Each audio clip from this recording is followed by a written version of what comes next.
Hello বন্ধুরা, পৃথিবীতে যখন ইন্টারনেটের আবিষ্কার হয়নি তখন মানুষ এক সামান্য প্রশ্নের উত্তর খুঁজতে বইয়ের পর বই পড়ত। কিন্তু ইন্টারনেট দুনিয়ায় গুগল আবিষ্কার হওয়ার পর সেই কাজ অতিরিক্ত সহজ হয়ে গেছে। তাদের প্রশ্ন সামান্য একটু সময় ব্যয় করে গুগলে টাইপ করার পর তার উত্তর কয়েক সেকেন্ডের মধ্যে সামনে এসে পড়ে। কোনো কিছু প্রশ্ন করার সাথে সাথে গুগল সেই বিষয়ের উত্তর মুহূর্তের মধ্যে কিছু ওয়েবসাইটের মাধ্যমে আমাদেরকে দিয়ে থাকে। কিন্তু সেই উত্তর সবসময় সঠিক হয় না, কিন্তু ম্যাক্সিমাম সময় সেই উত্তর সঠিক বলে বিবেচিত হয়। অবসর সময় অনেকে যখন বোর ফিল করে তখন তারা গুগলে বিভিন্ন ধরনের প্রশ্ন করে তাদের উত্তর জানার জন্য। কিন্তু আপনি জানলে অবাক হবেন, সেই প্রশ্ন করার জন্য আপনাকে জেল পর্যন্ত যেতে হতে পারে। আজকের ভিডিওতে আমরা তেমনই কিছু সার্চ বার নিয়ে আলোচনা করব যা আপনি কখনো গুগলকে জিজ্ঞাসা করলে কারাগারে বন্দী পর্যন্ত হতে পারেন। সুতরাং ভিডিওটি সম্পূর্ণ দেখার অনুরোধ রইল। ভিডিও স্বার্থে বলে রাখি, আজকের ভিডিওতে যে সমস্ত টপিক নিয়ে আলোচনা করব সেগুলো আপনারা কখনো গুগলে সার্চ করবেন না। যদি করেন সেটা আপনার ব্যক্তিগত সিদ্ধান্ত। আমরা কেবলমাত্র আপনাদের সতর্ক করার জন্য এবং জ্ঞানকে বাড়ানোর উদ্দেশ্যে এই ভিডিওটি তৈরি করছি। How to join ISIS. যদি আপনার মনে কখনো এই প্রশ্ন আসে যে কি করে আইএসআইএস জঙ্গি সংগঠনে যুক্ত হতে হয়, তবে সেই প্রশ্ন কখনো ভুলবশত গুগলে টাইপ করবেন না। কারণ প্রশ্নটি গুগল করার পর উত্তর তো পাবেন, কিন্তু সেই উত্তর দেখার মধ্যেই পুলিশ আপনার বাড়ির কলিং বেল বাজাতে পারে এবং পুলিশ এসে আপনাকে মামার বাড়ির রাস্তা দেখাতে পারে। আসলে সারা বিশ্বব্যাপী জঙ্গি সংগঠন যে হারে বৃদ্ধি পাচ্ছে তাতে সারা পৃথিবীর ক্ষতি ছাড়া আর কিছুই নয়। আমরা যেখানে থাকি সেটি হচ্ছে সাইবার সেফটি প্রোটেকশন এরিয়া। এই এরিয়ার মধ্যে যদি আপনি কখনো এরকম ধরনের কিছু সার্চ করেন তাহলে আপনার লোকেশন ট্র্যাক করে সাইবার ক্রাইম অফিসের প্রতিনিধির কাছে পৌঁছে যায় এবং অনায়াসেই যে ব্যক্তি এরকম কিছু সার্চ করে তাকে ধরে ফেলা সম্ভব হয়। How to blast pressure cooker. আমরা অনেক সময় টিভিতে প্রেশার কুকার ব্লাস্টের দুর্ঘটনা দেখে থাকি। এটি অনেক ভয়ানক হতে পারে, যে কোনো সময় যে কোনো মানুষের জীবন নিতে পারে। এই প্রেশার কুকার ব্লাস্ট যে কতটা ভয়ানক এবং মর্মান্তিক হতে পারে এটা কেবলমাত্র যারা সামনাসামনি দেখেছে তারাই বুঝতে পারবে।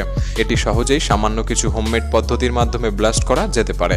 যদি আপনি কখনো এই বিষয় নিয়ে গুগলের কাছে আগ্রহ প্রকাশ করেন তাহলে আপনার সেই আগ্রহের খেসামত অনেক দূর হতে পারে। ভারত, বাংলাদেশ সহ বিভিন্ন দেশে এরকম কিছু গুগলে সার্চ করার কারণে অনেকেই গ্রেপ্তার হয়েছিল। পরের টপিক আলোচনা করার আগে আপনাদেরকে জানিয়ে রাখি, আপনাদের মধ্যে অনেক সকল ভিউয়ার্স আমাদের প্রতিনিয়ত ভিডিও দেখেন কিন্তু তারা সাবস্ক্রাইব না করেই বেরিয়ে যায়। তাই আমাদের ভিডিওটি যদি আপনার পছন্দ হয়ে থাকে তাহলে চ্যানেলটি সাবস্ক্রাইব করে রাখতে পারেন।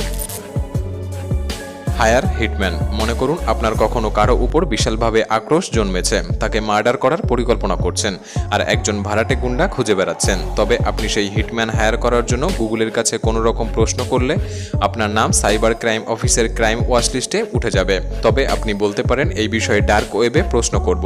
কিন্তু আপনাকে জানিয়ে রাখি, এরকম অনেক ওয়েবসাইট আছে যারা হিটম্যান হায়ার করতে সাহায্য করে, কিন্তু তার ম্যাক্সিমামই ফ্রড হয়। ইন্ডিয়াতে 2008 সালে বেঙ্গালুরুতে থাকা এক মেয়ে তার বয়ফ্রেন্ডের স্ত্রীকে হত্যা করার জন্য গুগল থেকে হিটম্যান হায়ার করার চেষ্টা করেছিল। তাতে তার বেশ খানিকটা টাকা খরচ হয়েছিল। পরবর্তীতে সে জানতে পারে তারা ফ্রড ছিল এবং সাইবার অফিসের কর্মকর্তারা সেই মেয়েটিকে গ্রেপ্তার করেছিল। তাই আপনাদের মনে এরকম কোনো প্রশ্ন আসলে সে প্রশ্ন গুগল করতে যাবেন না। তবে একটি উপদেশ দিতে পারি, এই পৃথিবীতে আমাদের সময় খুবই সীমিত। ঝামেলা মারামারি না করে যে যেরকম থাকতে চায় তাকে তেমনভাবে থাকতে দেওয়াটাই উপযুক্ত ডিসিশন। Don't search Reddit. যদি আমি আপনাকে বলি মানুষ কাটা অথবা মানুষকে মেরে ফেলার ভিডিও কোথায় পাওয়া যাবে, তবে আপনি হয়তো বলবেন ডার্ক ওয়েব। কিন্তু না, সাধারণ গুগলে আপনি এমন ভিডিও পেয়ে যাবেন। রেডিট বলে এই ওয়েবসাইটে কিছু অসামাজিক লোকেরা এই ওয়েবসাইটটি তৈরি করেছিল।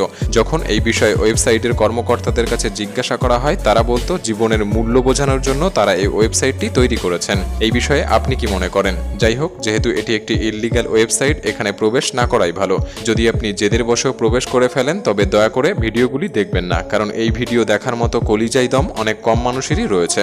পুলিশে ধরার আগেই হয়তো আপনাকে হসপিটালে পৌঁছাতে হবে। How to made bomb. যদি আপনার মনে কখনো প্রশ্ন ওঠে যে কি করে বোমা তৈরি করতে হয়, সেই প্রশ্ন কোনোদিনও গুগলকে জিজ্ঞাসা করবেন না। কারণটা কি সে তো আপনি বুঝতেই পারছেন। বোমা তৈরি করবেন নিশ্চয়ই ঘরে পুষে রাখার জন্য না। এগুলি করে কারা? যারা নিশ্চয়ই অপরাধমূলক কাজের সাথে যুক্ত থাকে।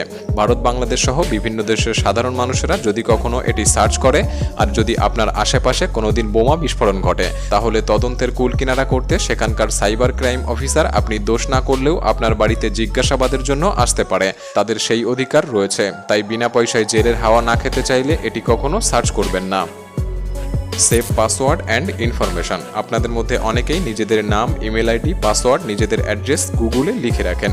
ঠিক এই ভুল কতটা ভয়ানক হতে পারে তা আপনার ধারণার বাইরে। চায়নার বিভিন্ন হ্যাকিং ইনস্টিটিউটগুলি এই সমস্ত পার্সোনাল ডেটা সংগ্রহ করে তাদের ইমেল অ্যাড্রেস হ্যাক করে, তাদের বিভিন্ন গুরুত্বপূর্ণ ডেটা চুরি করে এবং পরে তাদেরকে ব্ল্যাকমেল করে টাকা না দিলে ফাঁস করে দেব এমন হুমকি দিয়ে থাকে। সাধারণত তারা প্রথমে দেখে তাদের কত বড় কাজ ওই ইমেল আইডি দিয়ে পরিচালিত হচ্ছে, সেই বুঝে তারা টাকা ধার্য করে। সুতরাং এই ভুলটি আপনি কখনো কোনোদিন করেছেন কিনা আমাদের কমেন্ট বক্সে জানাতে পারেন। যদি করে থাকেন তাহলে ইললিগাল থার্ড পার্টি অ্যাপগুলির পারমিশন এক্ষুনি অফ করুন এবং সমস্ত সেভড তথ্যগুলি মুছে ফেলুন, না হলে আজ না হয় কাল আপনি বিপদে পড়তেই পারেন। Be alert. আজকের ভিডিওর পার্ট 2 দেখতে চাইলে আমাদের কমেন্টে জানাতে পারেন। দেখা হচ্ছে পরবর্তী জ্ঞানমূলক ভিডিওতে। ধন্যবাদ।